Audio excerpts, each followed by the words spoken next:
विपक्ष ने जो संकल्प लिया है उसकी सराहना करता हूं। उनके भाषण के एक एक बात से मेरा और देश का विश्वास पक्का हो गया है कि इन्होंने लंबे अरसे तक वहां रहने का संकल्प ले लिया।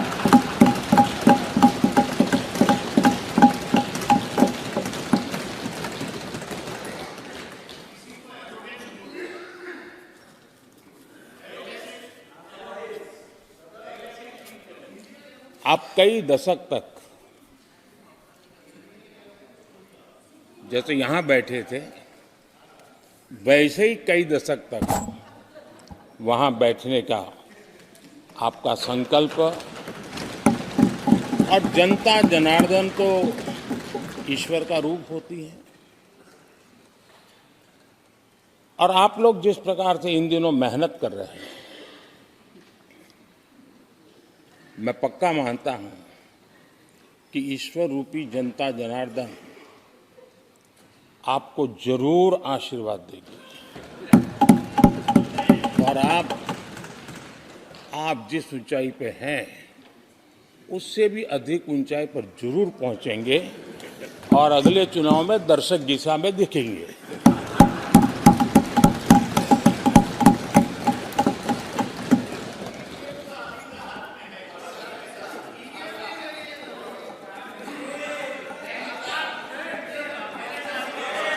अधीर रंजन जी, इस बार आपने आपका कॉन्ट्रैक्ट उनको दे दिया है क्या?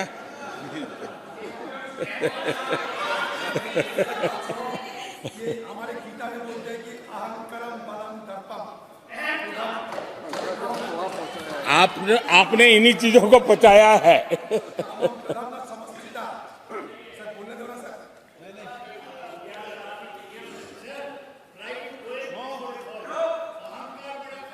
आदरणीय अध्यक्ष महोदय,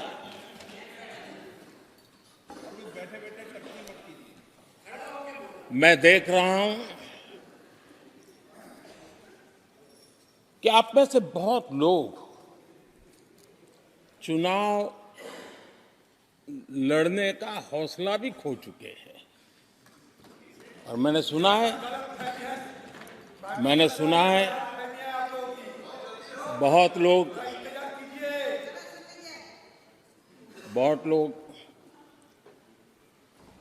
पिछली बार भी सीट बदली, इस बार भी कुछ सीट बदलने के फिराक में हैं। और मैंने सुना है बहुत लोग अब लोकसभा के बजाय राज्यसभा में जाना चाहते हैं। तो स्थितियों का आकलन करके वो अपना अपना रास्ता ढूंढ रहे हैं। आदरणीय अध्यक्ष जी, राष्ट्रपति जी का भाषण एक प्रकार से तथ्यों के आधार पर, हकीकतों के आधार पर एक बहुत बड़ा दस्तावेज है जो देश के सामने राष्ट्रपति जी ने प्रस्तुत किया। और इस पूरे दस्तावेज को आप देखेंगे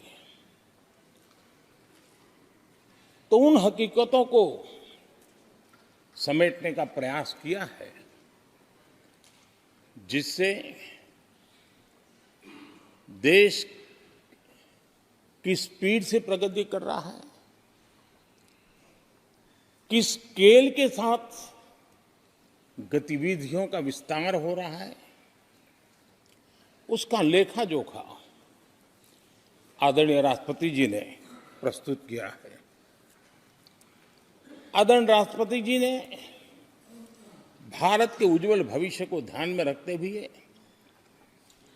4 मजबूत स्तंभों पर हम सबका ध्यान केंद्रित किया है। और उनका सही आकलन है कि देश के 4 स्तंभ जितने ज्यादा मजबूत होंगे, जितने ज्यादा विकसित होंगे, जितने ज्यादा समृद्ध होंगे, हमारा देश उतना ही समृद्ध होगा उतना ही तेजी से समृद्ध होगा। और उन्होंने इन 4 स्तंभों का उल्लेख करते हुए देश की नारी शक्ति, देश की युवा शक्ति, देश के हमारे गरीब भाई बहन और देश के हमारे किसान, हमारे मछुआरे, हमारे पशुपालक, उनकी चर्चा की है। इनके सशक्तिकरण के माध्यम से राष्ट्र के विकसित भारत के लक्ष्य को प्राप्त करने की जो राह है, उसका स्पष्ट दिशा निर्देश आदरणीय राष्ट्रपति जी ने कहा है। अच्छा होता, हो सकता है आपके यहाँ फिशरमैन माइनॉरिटी के ना हो सकता है आपके यहाँ पशुपालक माइनॉरिटी के ना हो सकता है किसान आपके यहाँ माइनॉरिटी के ना हो सकता है महिलाएं आपके यहाँ माइनॉरिटी में ना हो सकता है कि आपके यहाँ युवा में माइनॉरिटी। क्या हो गया है दादा? क्या देश के युवा जी की बात होती है? समाज के सब वर्ग नहीं होते हैं? क्या देश की नारी की बात होती है? देश की सभी नारी नहीं होती है? कब तक टुकड़ों में सोचते रहोगे? कब तक समाज को बांटते रहोगे? सब सीमा करो, सीमा करो। बहुत तोड़ा देश को।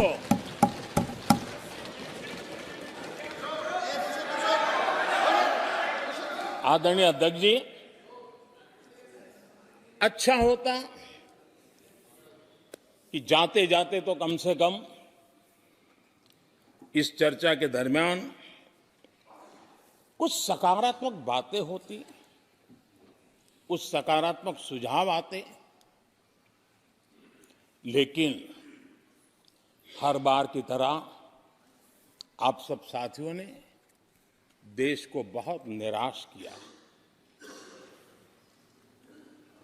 क्योंकि आपकी सोच की मर्यादा देश समझ पा रहा है। और उसको बार बार दर्द होता है कि ये दशा है इनकी सोचने की मर्यादा इतनी है। आदरणीय अध्यक्ष जी, नेता तो बदल गए, लेकिन टेप रिकॉर्डर वही बज रही है, वही बातें, कोई नई बात आती नहीं, और पुरानी ढपली और पुराना राग वही चलता रहता है आपका। चुनाव का वर्ष था, थोड़ी मेहनत करते, कुछ नया निकाल करके लाते, जनता को जरा संदेश दे पाते, उसमें भी फेल गए आप। चलिए, ये भी मैं सिखाता हूं। आदरणीय अध्यक्ष जी,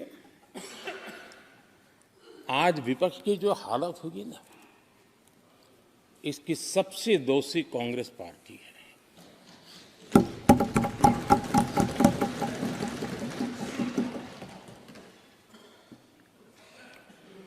कांग्रेस को एक अच्छा विपक्ष बनने का बहुत बड़ा अवसर मिला, और 10 साल कम नहीं होते, लेकिन 10 साल में उस दायित्व को निभाने में भी वे पूरी तरह विफल गए। और जब खुद विफल हो गए तो विपक्ष में और भी होनहार लोग हैं, उनको भी उभरने नहीं दिया, क्योंकि फिर मामला और गड़बड़ हो जाए। इसलिए हर बार यही करते रहे कि और भी विपक्षी जो तेजस्वी लोग हैं उनको दबा दिया जाए। हाउस में कई यंग हमारे माननीय सांसदगण हैं, उत्साह भी उमंग भी है, लेकिन अगर वो बोलें, उनकी छवि उभर जाए, तो शायद किसी की छवि बहुत दब जाए। उस चिंता में इस यंग जनरेशन को मौका न मिले, हाउस को ही चलने नहीं दिए गए।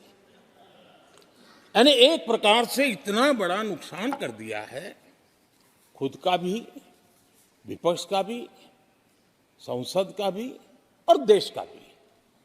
और इसलिए, और मैं हमेशा चाहता हूं कि देश को एक स्वस्थ अच्छे विपक्ष की बहुत जरूरत है।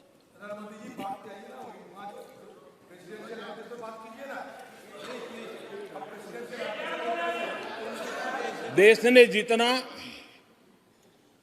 परिवारवाद का खामियाजा उठाया है, और उसका खामियाजा खुद कांग्रेस ने भी उठाया है। अब अधीर बाबू की हालत हम देख रहे हैं, वरना ये समय था संसद में रहने का, लेकिन परिवारवाद की सेवा तो करनी पड़ती है।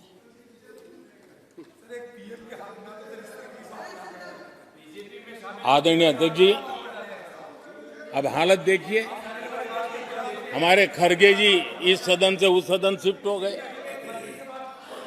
और गुलाम नबी जी तो पार्टी से ही शिफ्ट कर गए।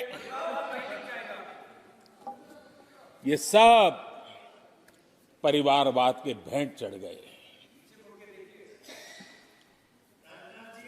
एक ही प्रोडक्ट बार बार लॉन्च करने के चक्कर में कांग्रेस की दुकान ताला लगने की नौबत आ गई है। और ये दुकान हम नहीं कह रहे, आप लोग कह रहे हैं। आप लोग कहते हैं दुकान खोलिए, सब जगह पे बोलते हैं, दुकान को ताला लगने की बात आई।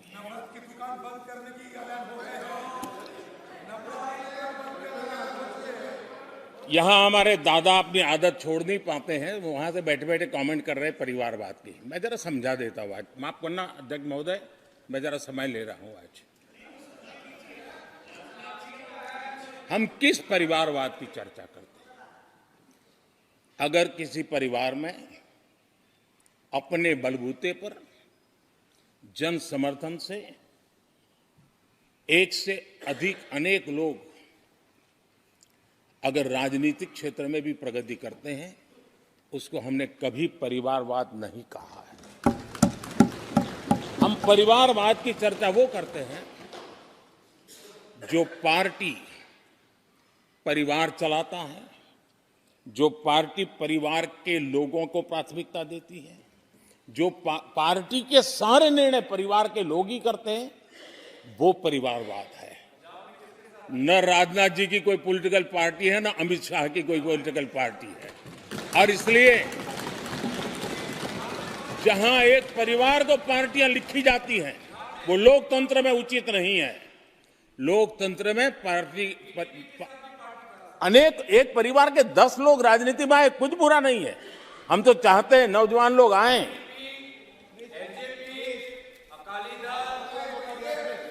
हम भी चाहते हैं ये इसकी चर्चा करिए। हमारे साथ, आपके साथ मेरा विषय नहीं है। देश के लोकतंत्र के लिए परिवारवादी राजनीति, पारिवारिक पार्टियों की राजनीति, ये हम सबकी चिंता का विषय होना चाहिए।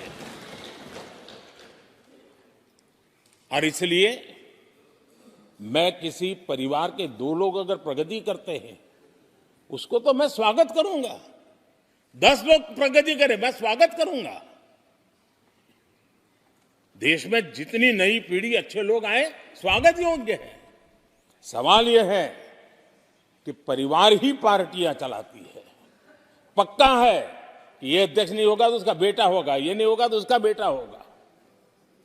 ये लोकतंत्र का खतरा है। और इसलिए अच्छा हुआ दादा, थैंक यू। ये विषय कभी बोलता नहीं था, आज बोल दिया मैंने। आदरणीय अध्यक्ष जी, एक ही प्रोडक्ट को बार बार लॉन्च करने का भरपूर प्रयास हो रहा है।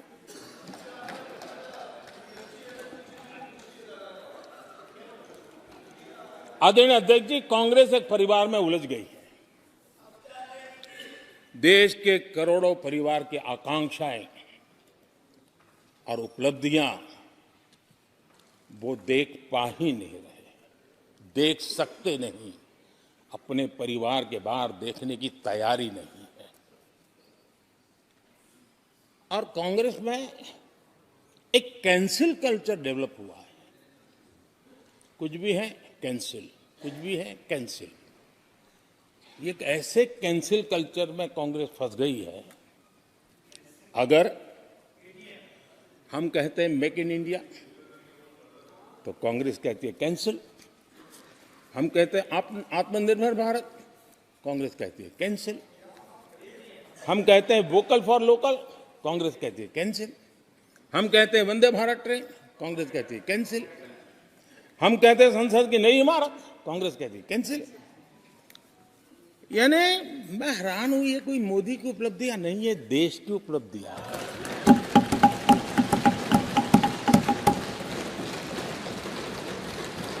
इतनी नफरत कब तक पाले रखोगे?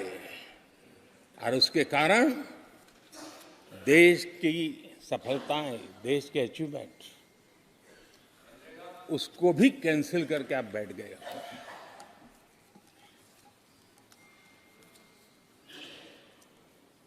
आदरणीय अध्यक्ष जी, राष्ट्रपति जी ने विकसित भारत के रोड मैप पर चर्चा करते हुए आर्थिक पहलुओं पर विस्तार से चर्चा की। अर्थव्यवस्था के मूलभूत जो आधार है उसके की बारीकी से चर्चा की और भारत की मजबूत अर्थव्यवस्था को आज पूरी दुनिया सराह रही है, पूरी दुनिया उससे प्रभावित है। और जब विश्व संकट से गुजर रहा है तब तो उनको और ज्यादा अच्छा लगता है। G20 समिट के अंदर सारे देश ने देखा है कि पूरा विश्व भारत के लिए क्या सोचता है, क्या कहता है, क्या आशा करता है।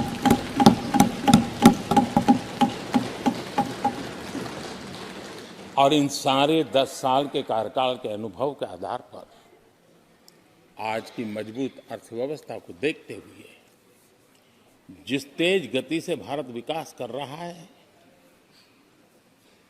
उसकी बारीकियों को जानते हुए मैं विश्वास से कहता हूं,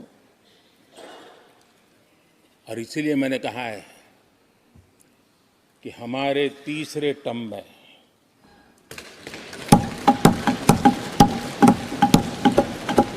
भारत दुनिया की तीसरी बड़ी आर्थिक ताकत बनेगा।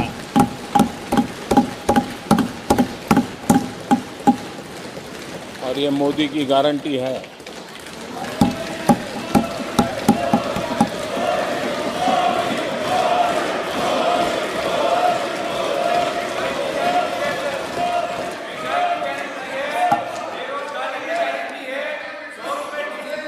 माननीय अध्यक्ष जी, इनको पहले मौका नहीं दिया था क्या? सबको मौका दिया है ना? हाँ,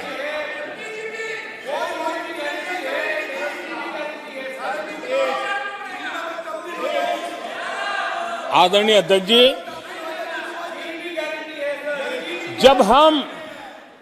जब हम दुनिया की तीसरी बड़ी आर्थिक शक्ति बनकर के उभरेंगे कहते हैं, तो हमारे विपक्ष में बैठे कुछ साथी कैसा कुतर्क देते हैं। वो कहते हैं इसमें क्या है, ये तो अपने आप हो जाएगा। क्या कमाल है आप लोगों की। मोदी का क्या है, ये तो अपने आप हो जाएगी। मैं जरा सरकार की भूमिका क्या होती है इस सदन के माध्यम से देश को और विशेष करके देश के युवा मन को बताना चाहता हूं, देश की युवा शक्तियों को बताना चाहता हूं कि होता कैसे है और सरकार की भूमिका क्या होती है। आदरणीय अध्यक्ष जी, 10 साल पहले 2014 में फरवरी महीने में जो इंटरिम बजट आया था, उस समय कौन लोग बैठे थे आपको तो मालूम ही है, देश को ही मालूम है। जो 10 साल पहले इंटरिम बजट आया था, उसे पेश करते समय उस समय के वित्त मंत्री ने जो कहा था, मैं उसको कोट कर रहा हूं। और एक एक शब्द बड़ा मूल्यवान है जी। जब आप लोग कहते हैं ना ये तो अपने आप तीसरे नंबर पर जा ही जाएगा, ऐसा कहते हैं, उनको जरा समझना चाहिए। ये उन्होंने क्या कहा था, I now wish to look forward and outline a vision for the future. Vision for the future.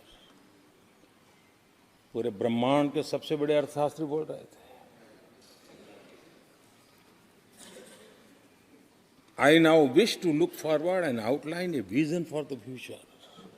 आगे कहते हैं, I wonder how many have noted the fact that India's economy in terms of the size of its GDP, is the 11th largest in the world. यानी 2014 में 11 number पहुंचने पर क्या गौरवगान होता था।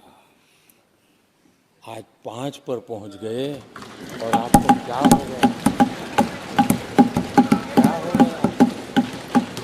आदरणीय अध्यक्ष जी, आदरणीय अध्यक्ष जी, आदरणीय अध्यक्ष जी, आदरणीय अध्यक्ष जी, आदरणीय अध्यक्ष जी, आदरणीय अध्यक्ष जी, मैं आगे पढ़ रहा हूं। गोगोई जी, थैंक यू, आपने अच्छा कहा। मैं आगे पढ़ रहा हूं, ध्यान से सुनिए साथियों, ध्यान से सुनिए। उन्होंने कहा था is the 11th largest in the world. बड़ा गौरव का बात था। There are great things in the store, आगे वो कह रहे हैं there are great things in store. फिर आगे कहते हैं there is a well argued view that in the next 3 decades,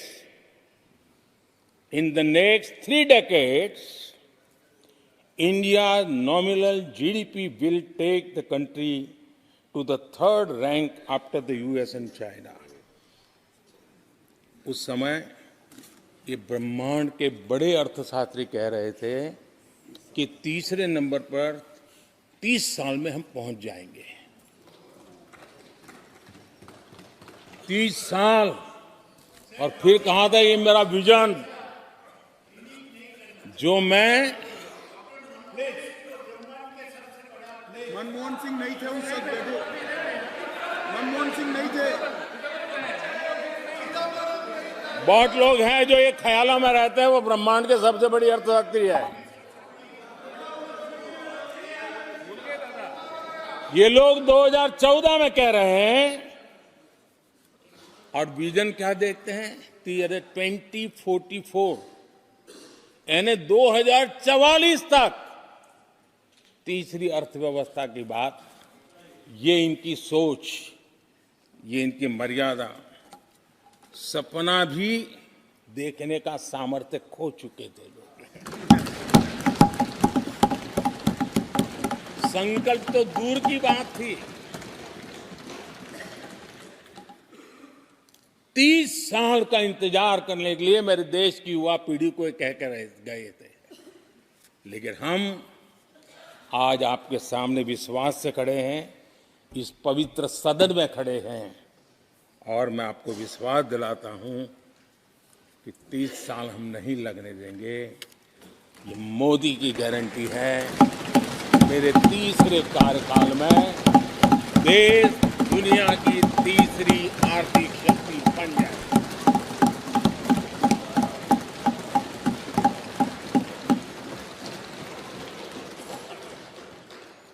कैसे लक्ष्य रखते थे, उनकी सोच कहां तक जाती थी, दया आती है।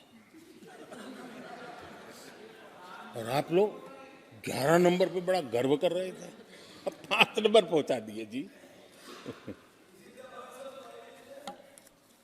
लेकिन अगर 11 पर पहुंचने से आपको खुशी होती थी तो 5 नंबर पहुंचने पर भी खुशी होनी चाहिए। देश 5 नंबर पर पहुंचा, आपको खुशी होनी चाहिए। इस बीमारी में फंसे पड़े हो। आदरणीय अध्यक्ष जी, भाजपा सरकार की काम करने की स्पीड, हमारे लक्ष्य कितने बड़े होते हैं, हमारा हौसला कितना बड़ा होता है, वो आज पूरी दुनिया देख रही है।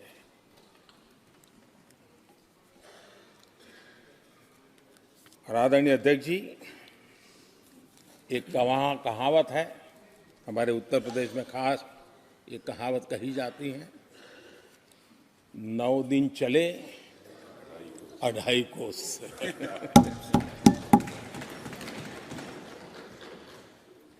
और मुझे लगता है कि ये कहावत पूरी तरह कांग्रेस को परिभाषित कर देती है।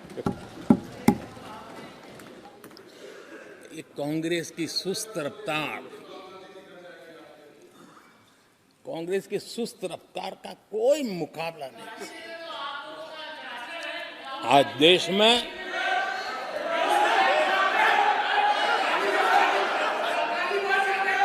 आज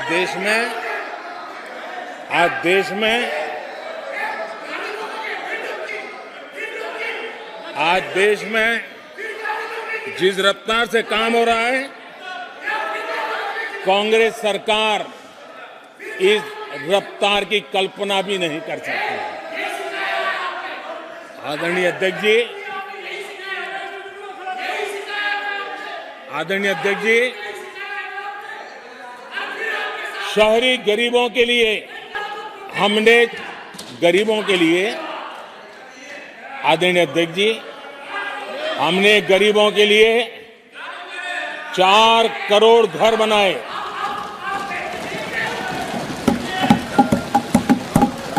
और शहरी गरीबों के लिए 80 लाख पक्के मकान शहरी गरीबों के लिए बने।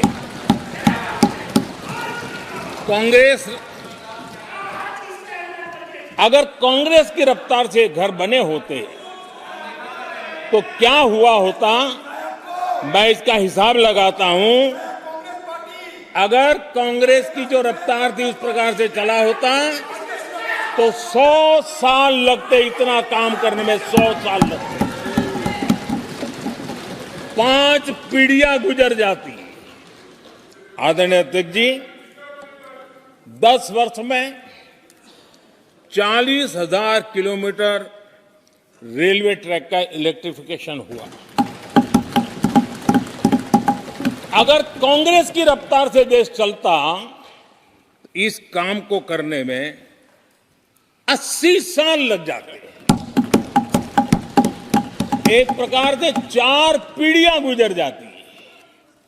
आदरणीय अध्यक्ष जी, हमने 17 करोड़ अधिक गैस कनेक्शन दिए। ये मैं 10 साल का हिसाब दे रहा हूं। अगर कांग्रेस की चाल से चलते तो ये कनेक्शन देने में और 60 साल लग जाते। 3 पीढ़ियां धुएं में खाना पकाते पकाते गुजर जाती। आदरणीय अध्यक्ष जी, हमारी सरकार ने सैनिटेशन कवरेज 40% से 100% तक पहुंची है। अगर कांग्रेस की रफ्तार होती तो ये काम होते होते 60-70 साल और लगते और कम से कम 3 पीढ़ियां गुजर जाती, लेकिन गारंटी नहीं होता कि नहीं होता। आदरणीय अध्यक्ष जी, कांग्रेस की जो मानसिकता है, जिसका देश को बहुत नुकसान हुआ, कांग्रेस ने देश के सामर्थ्य पर कभी भी विश्वास नहीं किया। वे अपने आप को शासक मानते रहे और जनता जनार्दन को हमेशा कमतर आंकते गए, छोटा आंकते गए। आदरणीय अध्यक्ष जी, देश के नागरिकों के लिए कैसा सोचते थे, मैं जानता हूं, मैं नाम बोलते ही उनको जरा चुभन होगी, लेकिन 15 अगस्त लाल किले से प्रधानमंत्री नेहरू ने जो कहा था वो मैं जरा पढ़ता हूं। लाल किले से भारत के प्रथम प्रधानमंत्री ने जो कहा था वो पढ़ रहा हूं, नेहरू जी ने। उन्होंने कहा था, हिंदुस्तान में काफी मेहनत करने की आदत आम तौर से नहीं है।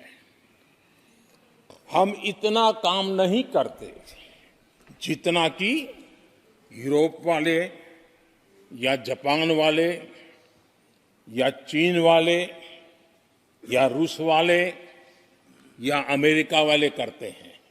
ये नेहरू जी लाल किले से बोल रहे हैं। यह न समझिए, यह न समझिए कि यह न समझिए कि वह कौमें, ये न समझिए कि वह कौमें कोई जादू से खुशहाल हो गई। वो मेहनत से हुई है और अक्ल से हुई है। ये उनको सर्टिफिकेट दे रहे हैं, भारत के लोगों को नीचा दिखा रहे हैं। यानी नेहरू जी की भारतीयों के प्रति सोच थी कि भारतीय आलसी है। नेहरू जी की भारतीयों के लिए सोच थी कि भारतीय कम अक्ल के लोग होते हैं। और आदरणीय अध्यक्ष जी, इंदिरा जी की सोच भी उससे ज्यादा अलग नहीं थी। इंदिरा जी ने जो लाल किले से 15 अगस्त को कहा था, लाल किले से 15 अगस्त को इंदिरा जी ने कहा था, दुर्भाग्यवश हमारी आदत ये है कि जब कोई शुभ काम पूरा होने को होता है तो हम आत्मतुष्टि की भावना से ग्रस्त हो जाते हैं, और जब कोई कठिनाई आ जाती है तो हम ना उम्मीद हो जाते हैं। कभी कभी तो ऐसा लगने लगता है कि पूरे राष्ट्र ने ही पराजय भावना को अपना लिया है। आज कांग्रेस के लोगों को देख करके लगता है कि इंदिरा जी भले देश के लोगों का आकलन सही न कर पाए, लेकिन कांग्रेस का एकदम सटीक आकलन उन्होंने किया।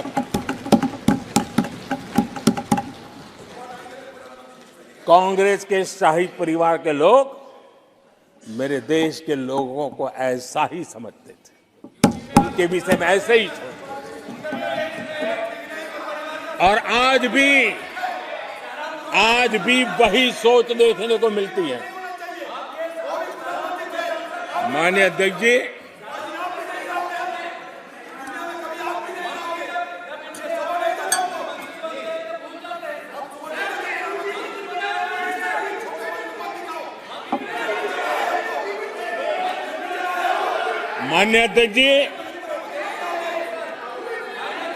कांग्रेस का विश्वास हमेशा सिर्फ एक परिवार पर रहा है। एक परिवार के आगे वो न कुछ सोच सकते हैं, न कुछ देख सकते हैं। कुछ दिन पहले भानुमति का कुनबा जोड़ा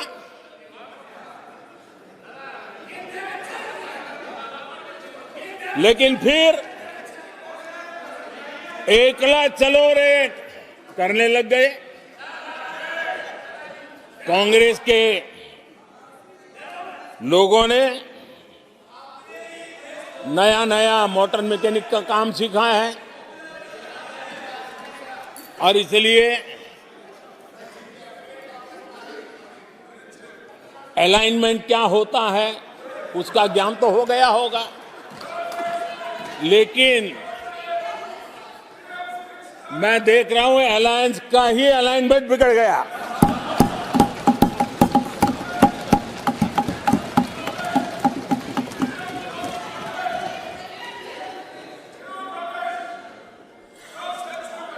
इनको अपने इस कुनबे में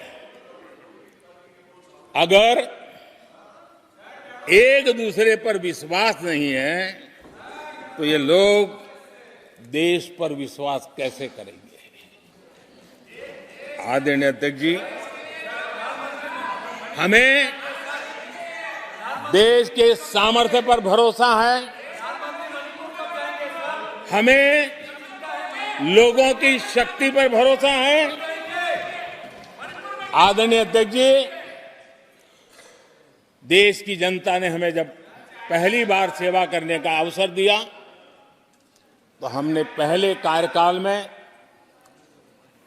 यूपीए के समय के जो गड्ढे थे वो गड्ढे भरने में हमारा काफी समय और शक्ति लगी।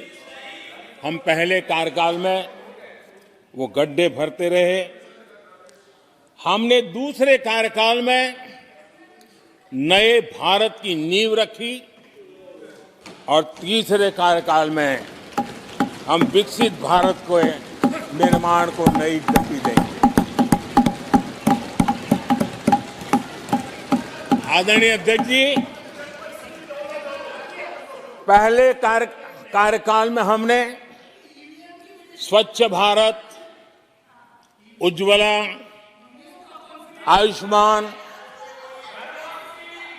आयुष्मान भारत, बेटी बचाओ बेटी पढ़ाओ,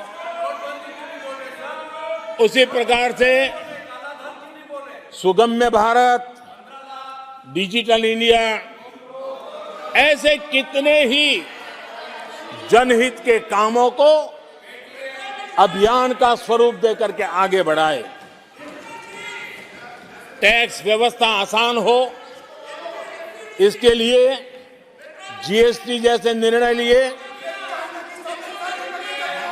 और हमारे इन कामों को देख करके जनता ने भरपूर समर्थन दिया। जनता ने बहुत आशीर्वाद दिए, पहले से भी ज्यादा आशीर्वाद दिए और हमारा दूसरा कार्यकाल प्रारंभ हुआ। दूसरा कार्यकाल संकल्पों और वचनों की पूर्ति का कार्यकाल रहा।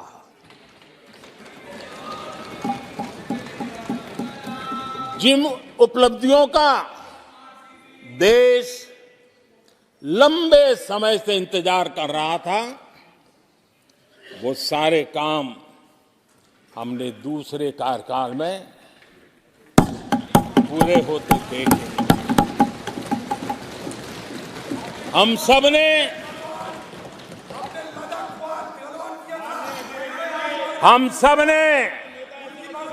370 खत्म होते हुए देखा।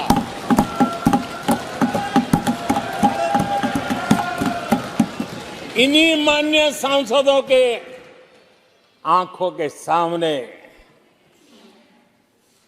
और उनके वोट की ताकत से 370 गया।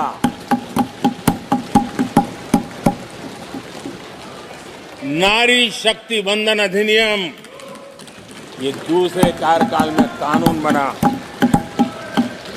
आदरणीय अध्यक्ष जी, अंतरिक्ष से लेकर के ओलंपिक तक सशस्त्र बलों से संसद तक नारी शक्ति के सामर्थ्य की गूंज है।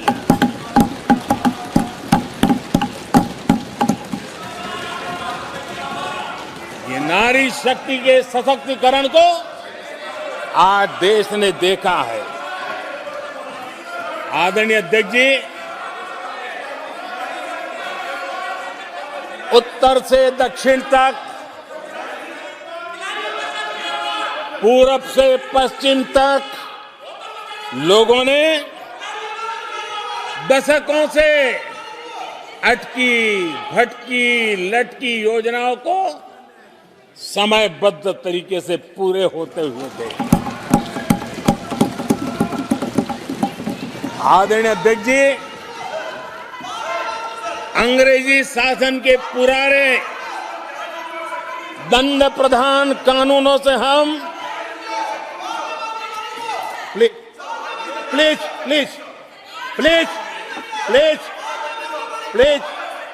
माननीय सदस्यगण, सदन के नेता बोल रहे हैं, आपको प्लीज आप समझाइए। सदन के नेता बोल रहे हैं, आपको मैंने सबको पर्याप्त समय पर्याप्त अवसर दिया था। ये तरीका गलत है। ये हमें मर्यादा बना के रखना पड़ेगा। प्लीज बैठे बैठे कोई टिप्पणी नहीं करेगा। Please please please please no, गलत तरीका, गलत तरीका। माननीय प्रधानमंत्री जी,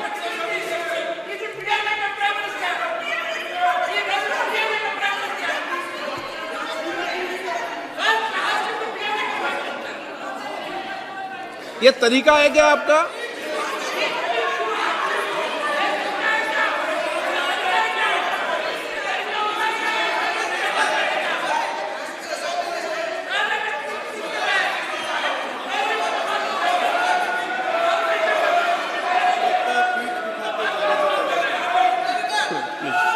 प्लीज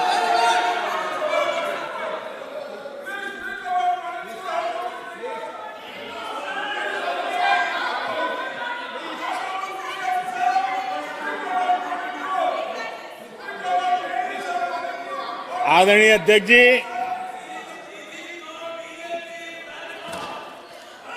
अंग्रेजी शासन के पुराने कानून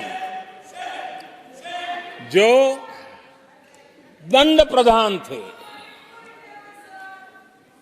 उन दंड प्रधानों से के कानूनों से हट करके हमने न्याय संहिता तक प्रगति की।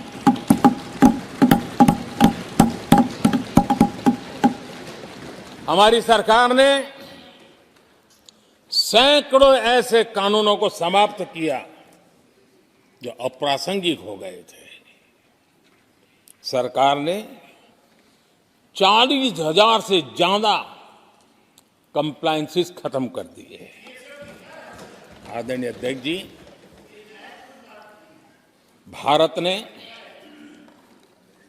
अमृत भारत और नमो भारत ट्रेनों से भविष्य की उन्नति के सपने देखे।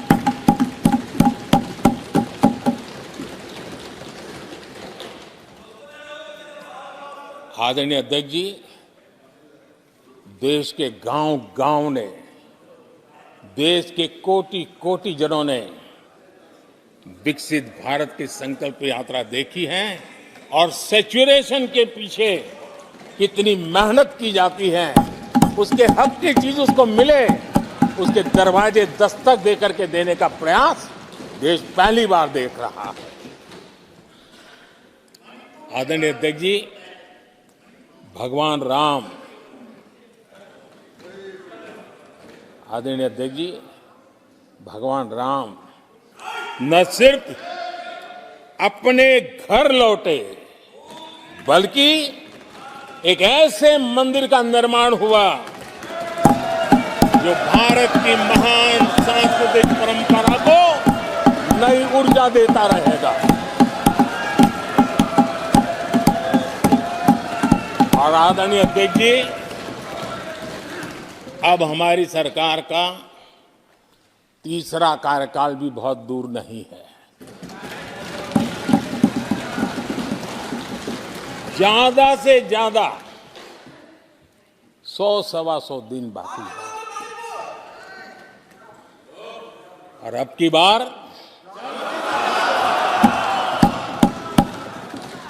पूरा देश कह रहा है, अब की बार खड़गे जी भी कह रहे हैं। लेकिन अध्यक्ष जी, मैं आमतौर पर ये आंकड़े के चक्कर में नहीं पड़ता,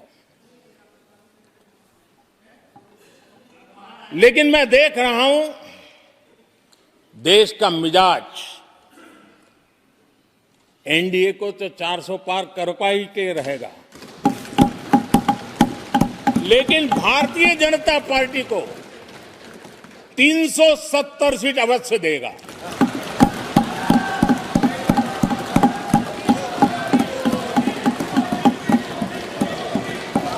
बीजेपी को 370 सीट और एनडीए को 400 पार।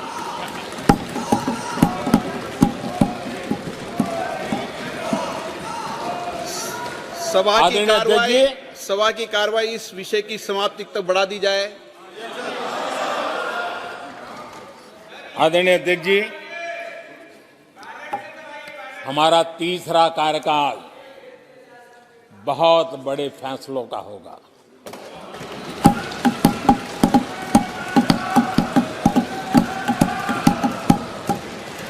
मैंने लाल किले से कहा था और राम मंदिर प्राण प्रतिष्ठा के समय भी मैंने उसको दोहराया था।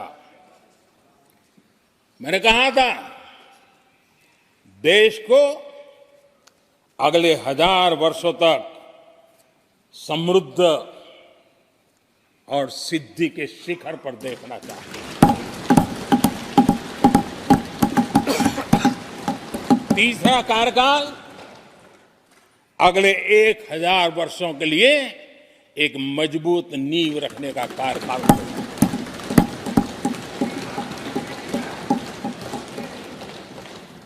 आदरणीय अध्यक्ष जी, मैं भारतवासियों के लिए, उनके भविष्य के लिए बहुत ही विश्वास से भरा हुआ हूं। मेरा देश के 140 करोड़ नागरिकों के सामर्थ्य पर अपार भरोसा है। मेरा बहुत विश्वास है।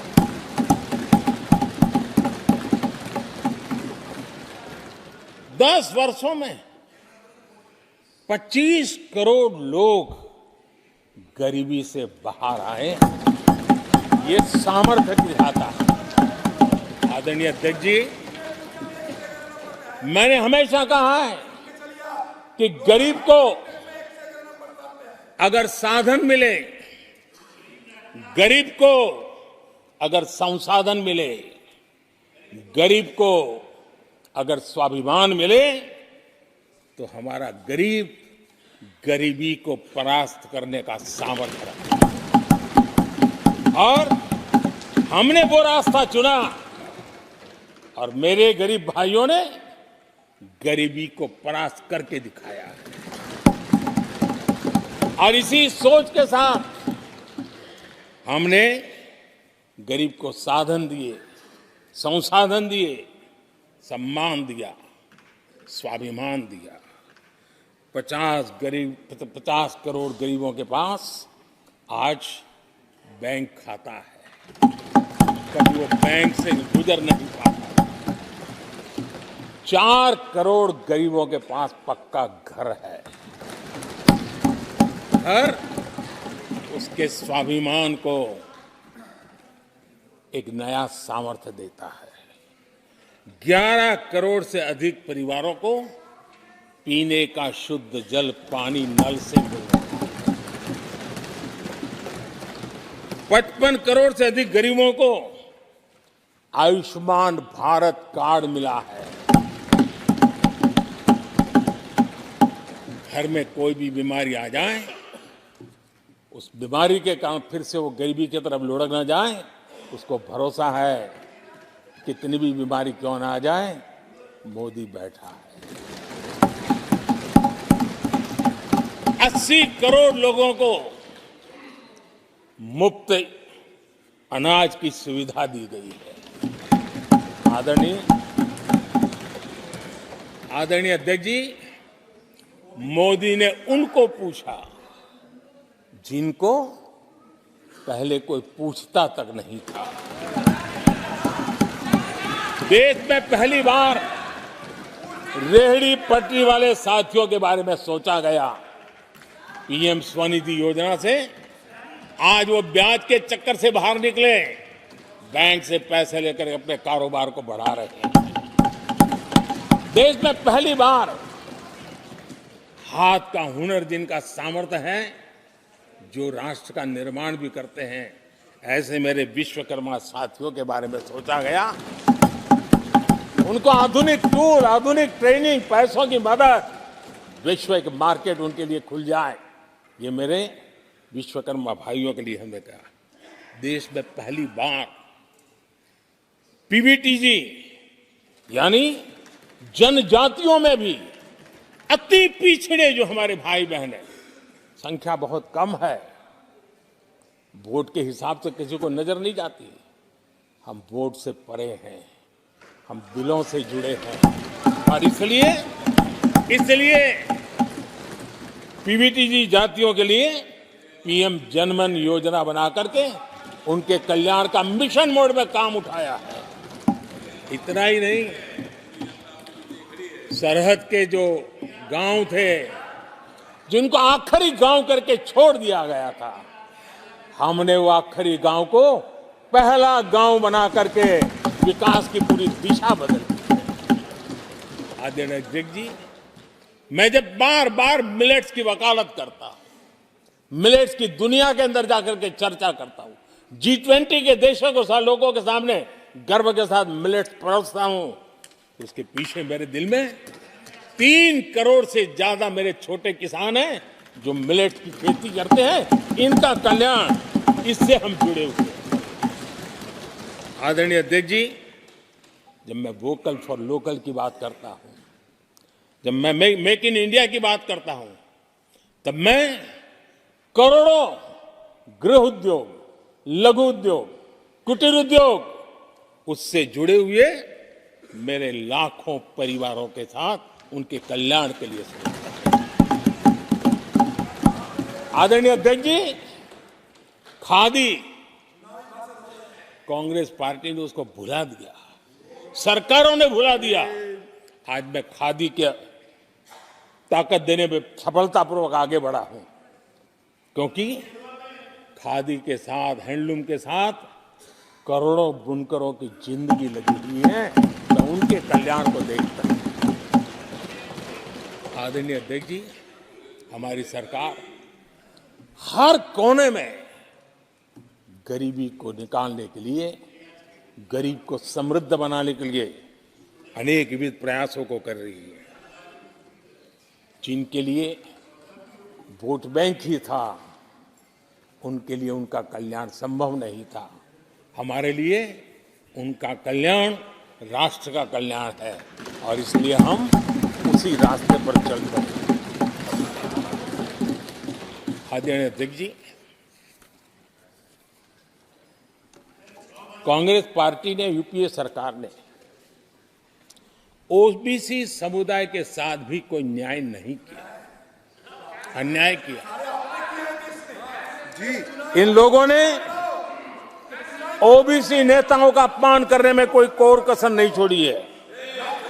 कुछ दिन पहले जब कर्पूरी ठाकुर जी को भारत रत्न दिया, हमने वो सम्मान किया। लेकिन याद करिए, उस कर्पूरी ठाकुर अति पिछड़े समाज से ओबीसी समाज के उस महापुरुष के साथ क्या व्यवहार हुआ था, किस प्रकार से उनके साथ जुल्म किया। 1970 में बिहार के मुख्यमंत्री बने तो उनको पद से हटाने के लिए कैसे कैसे खेल खेले गए थे। उनकी सरकार अस्थिर करने के लिए क्या कुछ नहीं किया गया था। आदरणीय अध्यक्ष जी, कांग्रेस को अति पिछड़ा व्यक्ति बर्दाश्त नहीं हुआ था। 1987 में जब कांग्रेस के पास पूरे देश में उनका झंडा फहरता था, सत्ता ही सत्ता थी, तब उन्होंने कर्पूरी ठाकुर को प्रतिपक्ष के नेता के रूप में स्वीकार करने से मना कर दिया।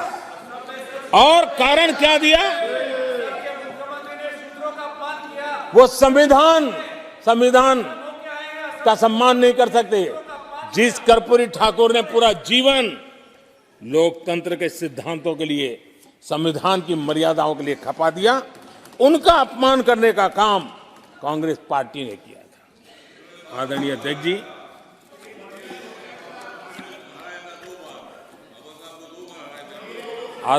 जी,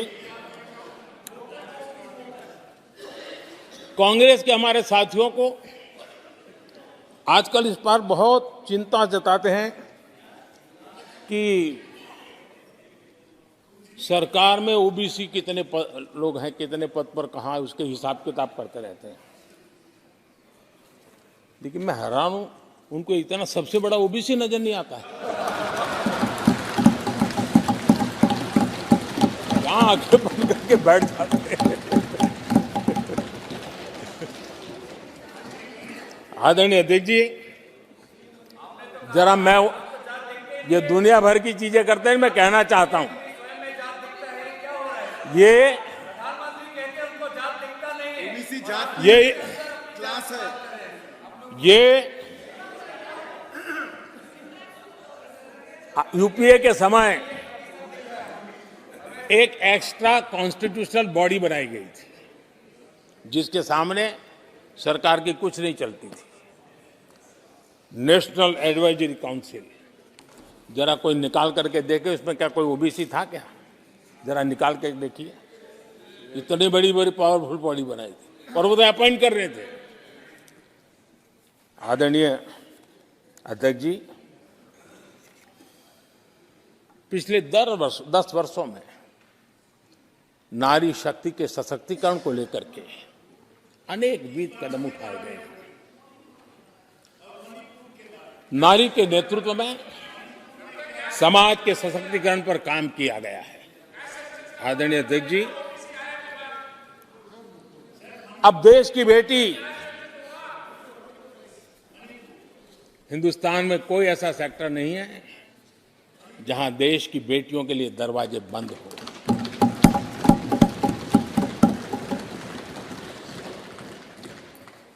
आज हमारे देश की बेटियां फाइटर जेट भी उड़ा रही हैं और हमारे देश की सीमाओं को भी सुरक्षित रख रही है। आदरणीय अध्यक्ष महोदय, ग्रामीण व्यवस्था, अर्थव्यवस्था हमारी women self help group 10 crore बहनें जुड़ी है और आर्थिक गतिविधि करती है और ग्रामीण अर्थव्यवस्था को वो नई ताकत दे रही है। और मुझे आज खुशी है कि इन प्रयासों का परिणाम है कि आज करीब करीब 1 करोड़ लखपति दीदी आज देश में हैं। और जब मेरी उनसे बातें होती है, उनका जो आत्मविश्वास देखता हूं, मेरा पक्का विश्वास है हम जिस तरह आगे बढ़ रहे हैं, आने वाले हमारे कार्यकाल में 3 करोड़ लखपति दीदी हमारे देश के अंदर देखेंगे। आप कल्पना कर सकते हैं गांव की अर्थव्यवस्था को कितना बड़ा बदलाव हो जाएगा। आदरणीय अध्यक्ष जी, हमारे देश में बेटियों के संबंध में जो पहले सोच थी, समाज के घर में घुस गई थी, दिमाग में भी घुस गई थी, आज वो सोच कितनी तेजी से बदल रही है। थोड़ा सा बारीकी से देखेंगे तो हमें पता चलेगा कितना बड़ा सुखद बदलाव आ रहा है। पहले अगर बेटी का जन्म होता था तो चर्चा होती थी, अरे खर्चा कैसे उठाएंगे, उसको कैसे पढ़ाएंगे, उसके आगे की जिंदगी का एक प्रकार से कोई बोझ है, ऐसी चर्चाएं हुआ करती थी।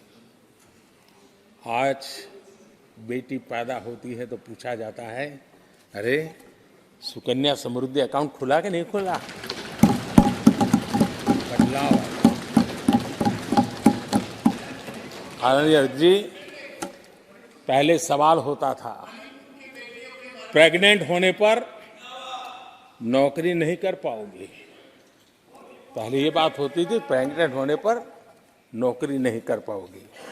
आज कहा जाता है 26 हफ्ते की पेड लीव और बाद में भी अगर चाहिए तो मिलेगी। ये बदलाव होता है।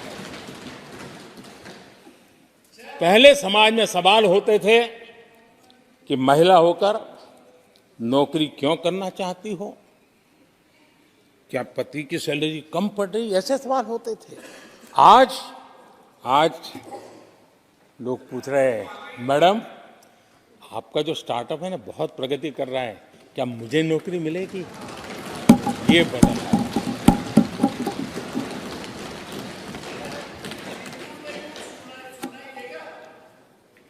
आदरणीय अध्यक्ष जी, एक समय था जब सवाल पूछा जाता था कि बेटी की उम्र बढ़ रही है, शादी कब करोगे?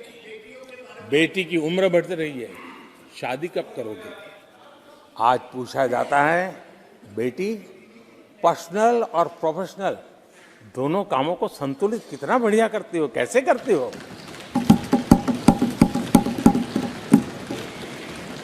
आदरणीय अध्यक्ष जी, एक समय था घर में कहा जाता था कि घर के मालिक घर पे है कि नहीं है, ऐसा पूछा जाता था।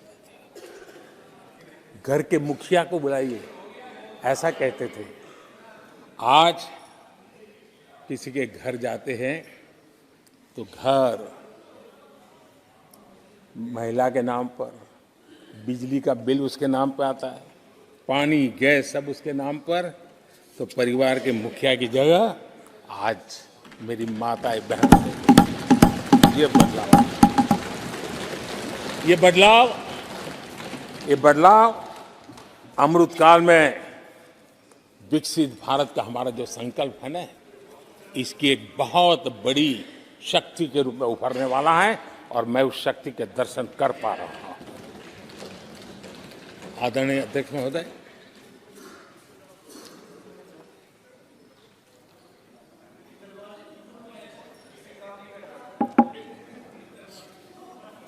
किसानों के लिए आंसू बहाने की आदत मैंने बहुत देखी है।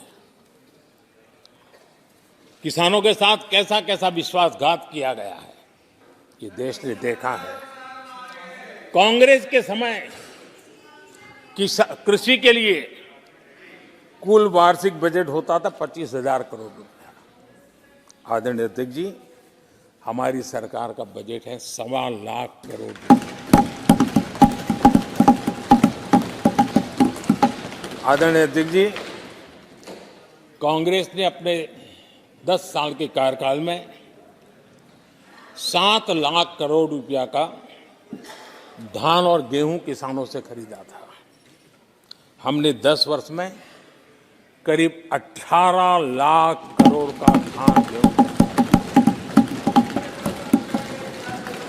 कांग्रेस सरकार ने दलहन और तिलहन की खरीदी नाम मात्र कभी कहीं की हो तो की हो।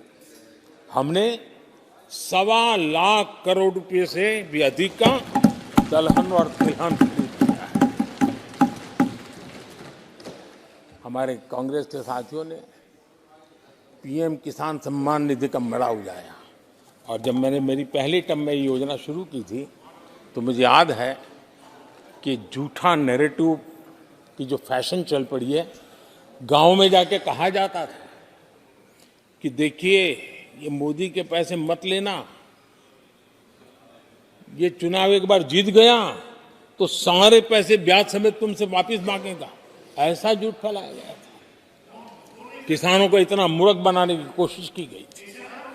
आदरणीय अध्यक्ष जी, पीएम किसान सम्मान निधि 2,80,000 करोड़ रुपए हमने भेजे। पीएम फसल बीमा योजना 30,000 रुपया का प्रीमियम और उसके सामने 1.5 लाख करोड़ रुपया मेरे किसान भाई बहनों को दिया। कांग्रेस ने अपने शासनकाल में कभी भी मछुआरे पशुपालक की तो नामो निशान नहीं था उनके काम में। पहली बार इस देश में मछुआरों के लिए अलग मंत्रालय बना, पशुपालन के लिए अलग मंत्रालय बना। पहली बार पशुपालक को, मछुआरों को किसान क्रेडिट कार्ड दिया गया ताकि कम ब्याज से उसको बैंक से पैसा मिल सके, वो अपना कारोबार बढ़ा सके। किसान और मछुआरों की चिंता सिर्फ जानवरों की नहीं होती है, जिंदगी का एक महत्वपूर्ण हिस्सा है। आर्थिक चक्र को चलाने में इन पशुओं की भी बहुत बड़ी भूमिका होती है।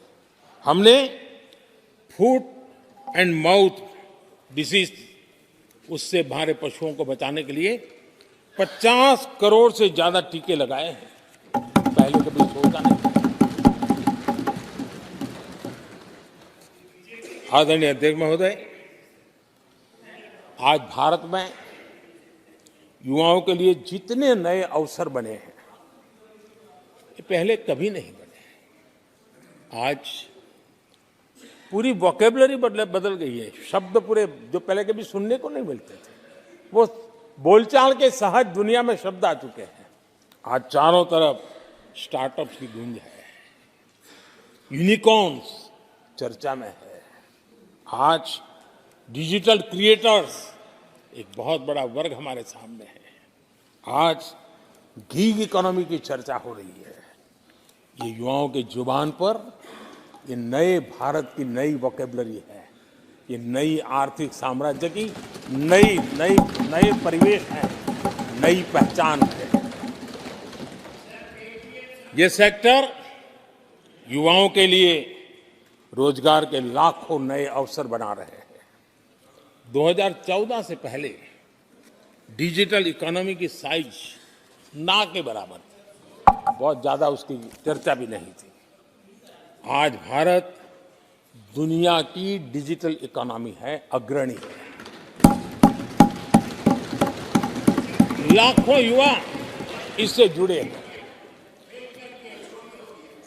और आने वाले समय में ये डिजिटल इंडिया मूवमेंट जो है वो देश के नौजवानों के लिए अनेक अनेक अवसर, अनेक अनेक रोजगार, अनेक अनेक प्रोफेशंस के लिए अवसर लेकर के आने वाला है। आदरणीय अध्यक्ष जी, आज Bharat made in India phone दुनिया में पहुंच रहे हैं। दुनिया में हम नंबर 2 बन गए हैं और एक तरफ सस्ता मोबाइल प्राप्त हुआ है और दूसरी तरफ सस्ता डेटा। इन दोनों ने एक बहुत बड़ा रिवॉल्यूशन लाया है देश में और दुनिया में। हम जिस कीमत पे आज हमारे नौजवानों को ये प्राप्त करवा रहे हैं, सबसे कम कीमत पर करवा रहे हैं और वो एक कारण बना है। आज मेड इन इंडिया अभियान रिकॉर्ड मैन्युफैक्चरिंग, रिकॉर्ड एक्सपोर्ट या देश देख रहा है। आदरणीय जी, ये सारे काम हमारे नौजवानों के लिए सबसे ज्यादा रोजगार लाने वाले काम हैं, सबसे ज्यादा रोजगार के अवसर पैदा करेंगे। आदरणीय अध्यक्ष महोदय, 10 वर्ष में टूरिज्म सेक्टर में अभूतपूर्व उछाल आया है। हमारे देश में ये ग्रोथ और टूरिज्म सेक्टर ऐसा है जिसमें कम से कम पूंजी निवेश में अधिक से अधिक लोगों को रोजगार देने वाला अवसर है और सामान्य से सामान्य व्यक्ति को भी ये रोजगार देने वाला अवसर है। स्वरोजगार की सबसे ज्यादा संभावनाएं वाला टूरिज्म क्षेत्र है।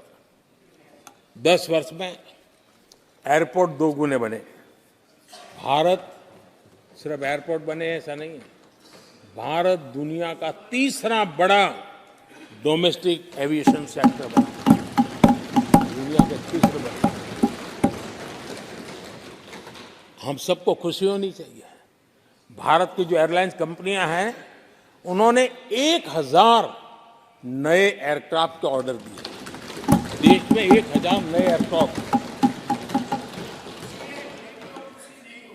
और जब इतने सारे हवाई जहाज ऑपरेट होंगे, सारे एयरपोर्ट कितने धमधमते होंगे, कितने पायलट्स की जरूरत पड़ेगी, कितने हमें क्रू मेंबर चाहिए, कितने इंजीनियर चाहिए, कितने ग्राउंड सर्विस के लिए लोग चाहिए।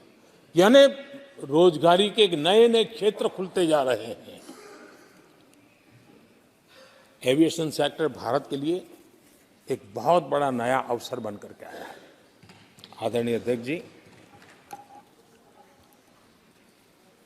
हमारी कोशिश नहीं है कि इकोनॉमी को हम फॉर्मलाइज करने की दिशा में मजबूती से कदम उठाएं। युवाओं को नौकरी भी मिले, सोशल सिक्योरिटी भी मिले। इन दोनों को लेकर के और आपने जिन बातों के आधार पर हम निर्णय करते हैं और देश में भी माना जाता है, वो एक होता है डाटा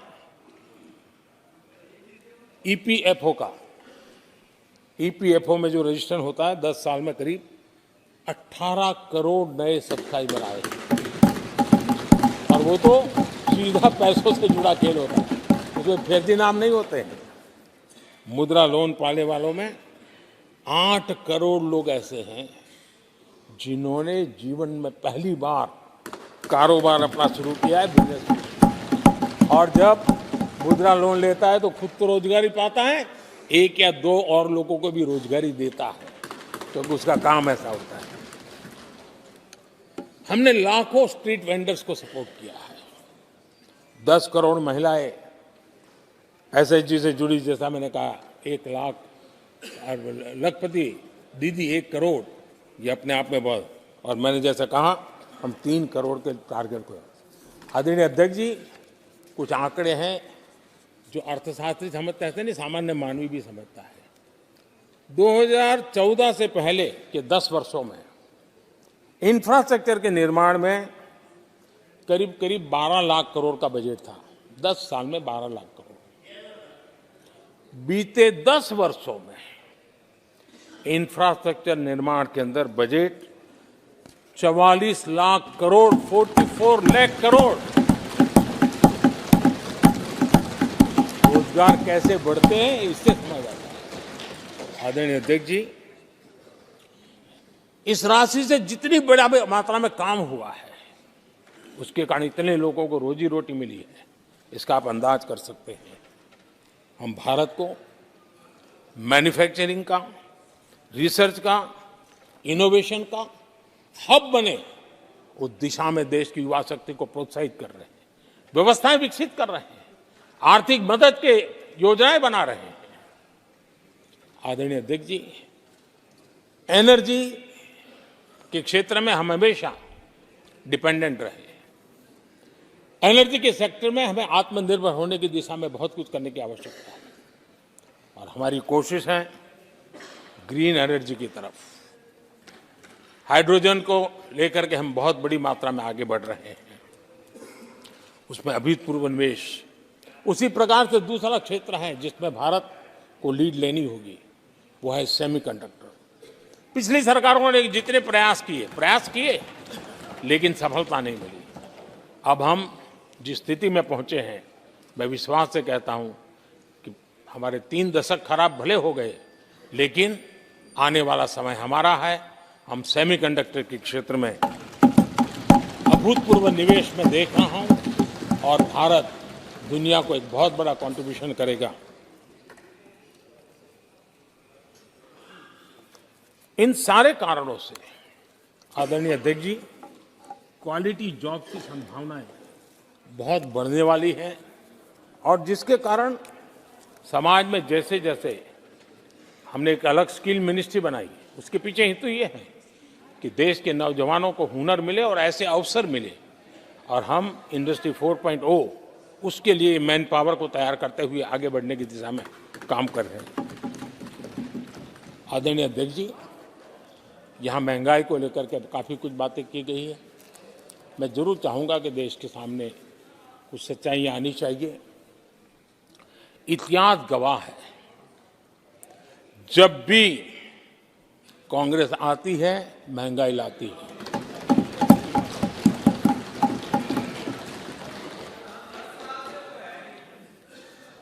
मैं कुछ वक्तव्य इस सदन में आज कहना चाहता हूं, और किसी की आलोचना करने के लिए नहीं कह रहा हूं, लेकिन हो सकता है कि हमारी बात जो समझ नहीं पाते हैं वो अपने लोगों की बात को समझने का प्रयास करेंगे। कहा गया था कभी, और किसने कहा था वो मैं बाद में कहूंगा, हर चीज की कीमत बढ़ जाने की वजह से मुसीबत फैली है, आम जनता उनमें फंसी है। ये स्टेटमेंट ऑफ फैक्ट किसका है? ये कहा था हमारे पंडित नेहरू जी ने, लाल किले से कहा था उस समय। हर चीज की कीमत बढ़ जाने की वजह से मुसीबत फैली है, आम जनता उनमें फंसी है। ये उस समय की बात है। उन्होंने माना था लाल किले से, चारों तरफ महंगाई बढ़ी है। अब इस वक्तव्य के 10 साल के बाद, नेहरू जी के इस वक्तव्य के 10 साल के बाद, एक और वक्तव्य का कोट आपके सामने रखता हूं।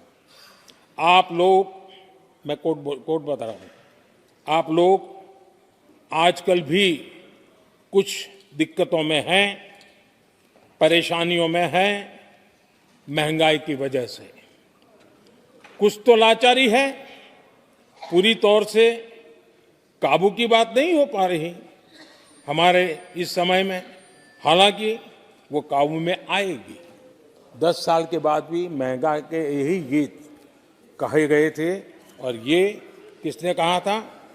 फिर से ये नेहरू जी ने कहा था, उन्हीं के कार्यकाल में। तब देश का पीएम रहते उन्होंने 12 साल हो चुके थे, लेकिन हर बार महंगाई कंट्रोल में नहीं आ रही है, महंगाई के कारण आपको मुसीबत हो रही है, इसी के गीत गाते रहे थे। आदरणीय अध्यक्ष जी, अब मैं एक और भाषण का हिस्सा पढ़ रहा हूं। जब देश आगे बढ़ता है तो कुछ हद तक कीमतें भी बढ़ती हैं। हमको ये भी देखना है कि जो भी आवश्यक वस्तु हैं उनकी कीमत को कैसे थामे। ये किसने कहा था? इंदिरा गांधी जी ने कहा था। 1974 में जब देश में सारे उन्होंने दरवाजे ताले लगा दिए थे, लोगों को जेल में बंद कर दिया था, 30% महंगाई थी, 30%।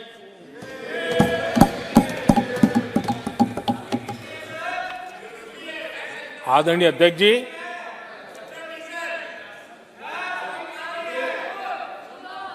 अपने भाषण में यहां तक कहा गया था, क्या कहा था? आप चौंक जाएंगे। उन्होंने कहा था, अगर जमीन न हो, यानी कुछ पैदावार के लिए जमीन न हो, तो अपने गमले और कनस्तर में सब्जी उगा लें। ये ऐसी सलाहें उच्च पद पर बैठे हुए लोग दिया करते थे। जब देश में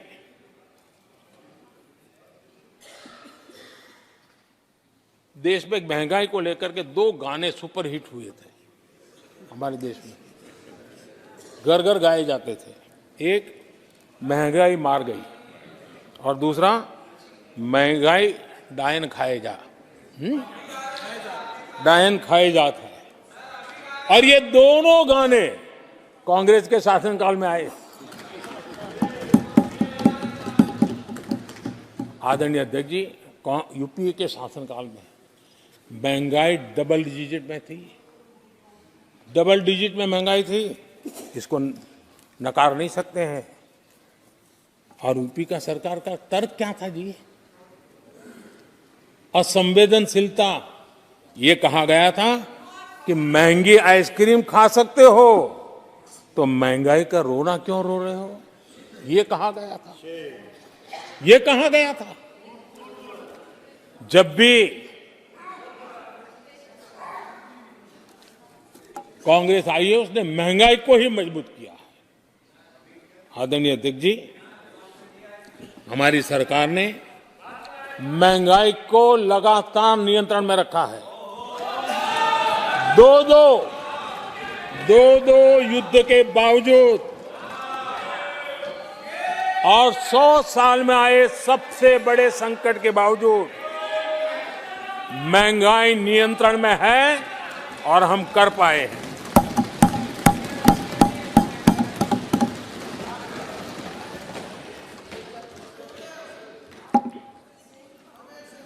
आदरणीय अध्यक्ष जी,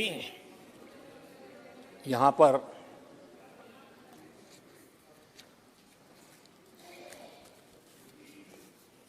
बहुत गुस्सा व्यक्त किया गया।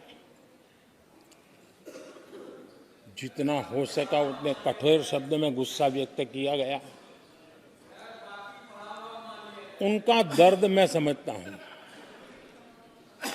उनकी मुसीबत और ये गुस्सा मैं समझता हूं, क्योंकि तीर निशाने पर लगा है।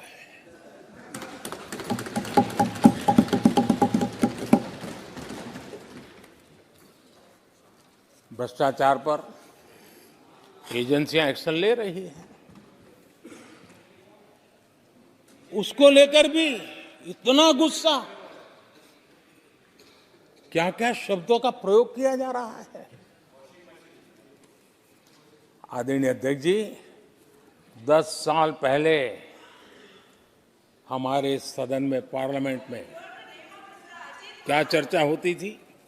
सदन का पूरा समय घोटालों की चर्चा पर जाता था, भ्रष्टाचार की चर्चा पर जाता था, लगातार एक्शन की डिमांड होती थी। सदन यही मांग करता रहता था, एक्शन लो, एक्शन लो, एक्शन लो। वो कालखंड देश ने देखा है, चारों तरफ भ्रष्टाचार की खबरें रोजमर्रा। और आज जब भ्रष्टाचारियों पर एक्शन लिया जा रहा है तो लोग उनका समर्थन में हंगामा करते हैं। आदरणीय अध्यक्ष जी, इनके समय में एजेंसियों का सिर्फ और सिर्फ राजनीतिक उपयोग के लिए उपयोग किया जाता था, बाकी उनको कोई काम करने नहीं दिया जाता था। अब आप देखिए उनके कालखंड में क्या हुआ। पीएमएलए एक्ट के तहत हमने पहले के मुकाबले 2 गुने से अधिक केस दर्ज किए। कांग्रेस के समय में ईडी ने 5,000 करोड़ रुपए की संपत्ति जब्त की। हमारे कार्यकाल में ईडी ने 1 लाख करोड़ रुपए की संपत्ति की। देश का लूटा हुआ माल देना ही पड़ेगा। और जिनका इतना सारा माल पकड़ा जाता हो, नोटों के ढेर पकड़े जाते हो। और अधीर बाबू तो बंगाल से आते हैं, देखे हैं नोटों के ढेर उन्होंने। तो किस किस के घर में से पकड़े जाते, किस किस राज्यों में पकड़े जाते थे। ये देश ये नोटों के ढेर देख देख करके चौंक गया है। लेकिन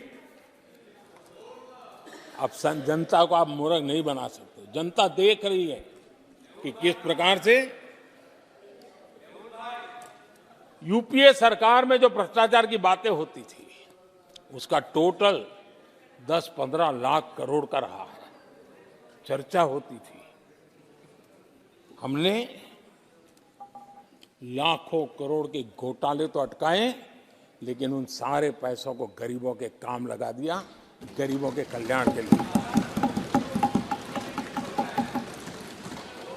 अब बिचौलियों के लिए गरीबों को लूटना बहुत मुश्किल हो गया है। Direct benefit transfer, Jandhan account, Aadhaar, mobile, उसकी ताकत हमने पहचानी है। 30 लाख करोड़ रुपए से ज्यादा रकम हमने लोगों के खाते में सीधी पहुंचाई। और अगर कांग्रेस के एक प्रधानमंत्री ने कहा था कि 1 रुपया भेजते हैं 15 पैसे पहुंचते हैं, अगर उस हिसाब से मैं देखूं तो हम जो 30 लाख भेजे हैं, अगर उनका जमाना होता तो कितना रुपया कहां चला जाता, इसका हिसाब लगाइए। 15% मुश्किल से लोगों के पास पहुंचता, बाकी सब कहां चला जाता। आदरणीय अध्यक्ष जी, हमने 10 करोड़ फर्जी नाम हटाए हैं। अभी लोग पूछते हैं पहले इतना आंकड़ा था, क्यों कम हुआ? आपने ऐसी व्यवस्था बनाई थी कि जिस बेटी का जन्म नहीं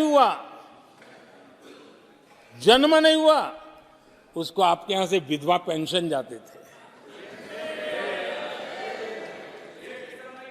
और ऐसे सरकारी योजनाओं को मारने के जो रास्ते थे ना, 10 करोड़ फर्जी नाम बंद किए। ये जो परेशानी है ना इन चीजों की है, क्योंकि रोजमर्रा की काय उनकी बंद हो गई है। आदरणीय अध्यक्ष जी, हमने ये फर्जी नामों को हटाने से करीब 3 लाख करोड़ रुपया फर्जी हाथों में जाने से बचाया, गलत हाथों में जाने से बचाया। देश के टैक्स पेयर का पाई बचाना और सही काम में लगाना, इसके लिए हमने जीवन खपा रखे हैं। आदरणीय अध्यक्ष जी, सभी राजनीतिक दलों को भी सोचने की जरूरत है और समाज में भी जो लोग बैठे हैं उनको देखने की जरूरत है। आज देश का दुर्भाग्य है, पहले तो क्लासरूम में भी कोई अगर चोरी करता था, किसी की कॉपी करता था, तो वो भी 10 दिन तक अपना मुंह किसी को दिखाता नहीं था।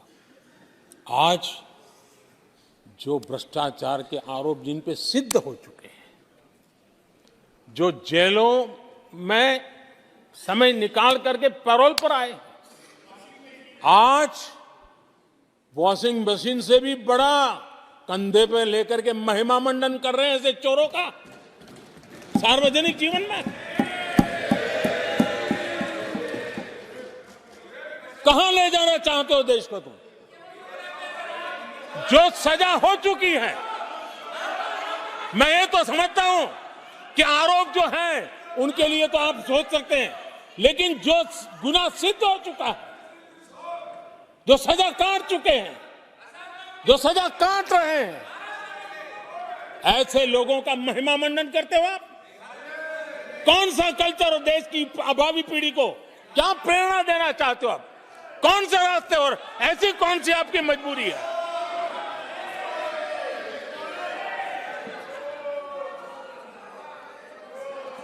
और ऐसे लोगों का महिमा मंडन किया जा रहा है, उनको महान बताया जा रहा है। जहां संविधान का राज है, जहां लोकतंत्र है, माननीय अध्यक्ष जी, ऐसी बातें लंबी नहीं चल सकती हैं। ये लोग लिख करके रखे हैं, ये जो महिमा मंडन का काम चल रहा है उनका, वो अपने ही खात्मे की चिट्ठी पे सिग्नेचर कर रहे हैं लोग।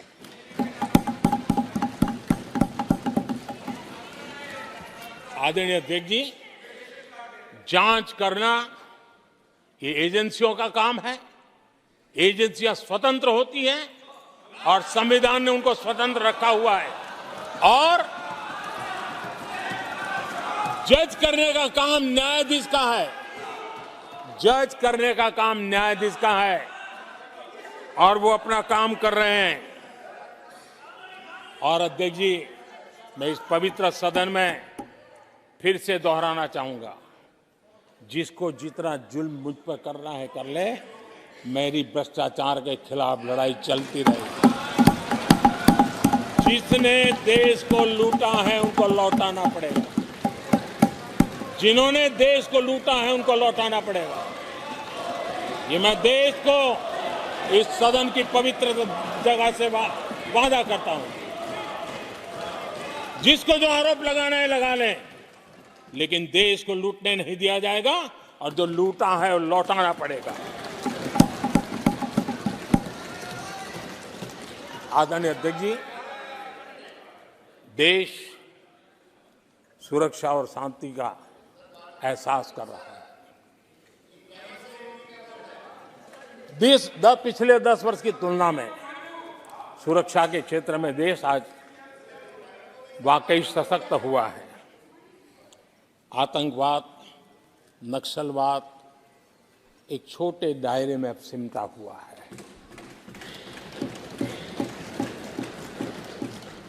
लेकिन भारत की जो टेररिज्म के प्रति जीरो टॉलरेंस नीति है, आज पूरे विश्व को भी भारत की इस नीति की तरफ चलने के लिए मजबूर होना पड़ा। भारत की सेनाएं सीमाओं से लेकर के समंदर तक अपने सामर्थ्य को लेकर के आज भी उनकी थाक है। हमें हमारी सेना के पराक्रम पर गर्व होना चाहिए। हम कितना ही उनके मोरल तोड़ने की कोशिश करें, मुझे मेरी सेना पर भरोसा है। मैंने उनके सामर्थ्य को देखा है। कुछ राजनेता सेना के लिए हल्के फुल्के शब्द बोल दें, इससे मेरे देश की सेना डिमोरलाइज होगी। ये सपनों में कोई रहते तो निकल जाए। देश के मूड को वो खत्म नहीं कर सकते, और किसी के एजेंट बन करके इस प्रकार की भाषा अगर कहीं से भी उठती है, देश कभी स्वीकार नहीं कर सकता है। और जो खुलेआम देश में अलग देश बनाने की वकालत करते हैं,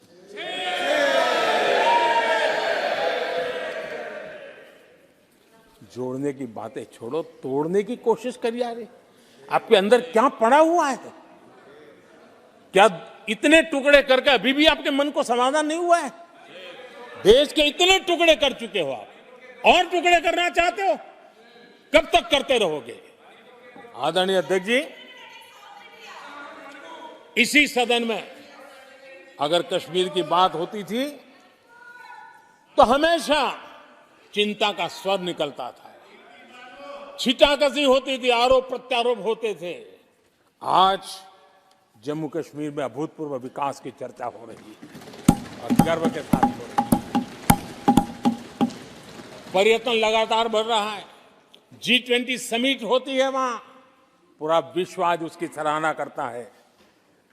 आर्टिकल 370 को लेकर के कैसा हुआ बना के रखा था, कश्मीर के लोगों ने जिस प्रकार से उसको गले लगाया है, कश्मीरी जनता ने जिस प्रकार से गले लगाया है, और आखिर के ये समस्या किसकी देन थी? किसने देश के माथे पर मारा था? किसने भारत के संविधान के अंदर इस प्रकार की दरार करके रखी हुई थी? आदरणीय अध्यक्ष जी, अगर नेहरू जी का नाम लेते हैं तो उनको बुरा लगता है, लेकिन कश्मीर को जो समस्याएं झेलनी पड़ी उसके मूल में उनकी ये सोच थी और उसी का परिणाम है देश को भुगतना पड़ा। जम्मू कश्मीर के लोगों को, देश के लोगों को नेहरू जी की गलतियों का बहुत बड़ी कीमत चुकानी पड़ी है। आदरणीय अध्यक्ष जी, वो भले गलतियां करके गए, लेकिन हम मुसीबतें झेल करके भी गलतियां सुधारने के लिए हमारी कोशिश जारी रखेंगे। हम रुकने वाले नहीं हैं। हम देश के लिए काम करने के लिए निकले हुए लोग हैं। हमारे लिए नेशन फर्स्ट है। आदरणीय अध्यक्ष जी, मैं सभी राजनीतिक दलों के नेताओं से आग्रह करूंगा, सभी माननीय सदस्यों से आग्रह करूंगा, भारत के जीवन में एक बहुत बड़ा अवसर आया है। वैश्विक परिवेश में भारत के लिए बड़ा अवसर आया है। एक नए आत्मविश्वास के साथ आगे बढ़ने का अवसर आया है। राजनीति अपनी जगह पे होती है, आरोप प्रत्यारोप अपनी जगह पर होता है, लेकिन देश से बढ़कर कुछ नहीं होता है। और इसलिए आइए मैं निमंत्रण देता हूं आपको, कंधे से कंधा मिलाकर के हम देश के निर्माण के लिए आगे बढ़े। राजनीति में किसी भी जगह पर रहते हुए भी राष्ट्र निर्माण में आगे बढ़ने में कोई रुकावट नहीं आती। अब इस राह को मत छोड़िए। मैं आपका साथ मांग रहा हूं, मां भारती के कल्याण के लिए साथ मांग रहा हूं। मैं विश्व के अंदर जो अवसर आया है उस अवसर को बुलाने के लिए आपका साथ मांगता हूं। मैं आपका सहयोग चाहता हूं 140 करोड़ देशवासियों की जिंदगी को और समृद्ध बनाने के लिए और सुखी बनाने के लिए। लेकिन अगर आप साथ नहीं दे सकते हैं और अगर आपका हाथ ईंटें फेंकने पर ही तुला हुआ है, तो आप लिख करके रखिए, आपकी हर ईंट को मैं विकसित भारत की नींव मजबूत करने के लिए लगाऊंगा। आपके हर पत्थर को मैं विकसित भारत के जो सपनों को लेकर के आप चले उसकी नींव मजबूत करने के लिए मैं लगाऊंगा और देश को हम उस समृद्धि की ओर लेके जाएंगे। जितने पत्थर उछालने उछाल लीजिए, आपका हर पत्थर भारत के समृद्ध, भारत के विकसित भारत के सपने को समृद्ध बनाने के लिए हर पत्थर को मैं काम में ले लूंगा। ये भी मैं आपको विश्वास दिलाता हूं। आदरणीय अध्यक्ष जी, मैं जानता हूं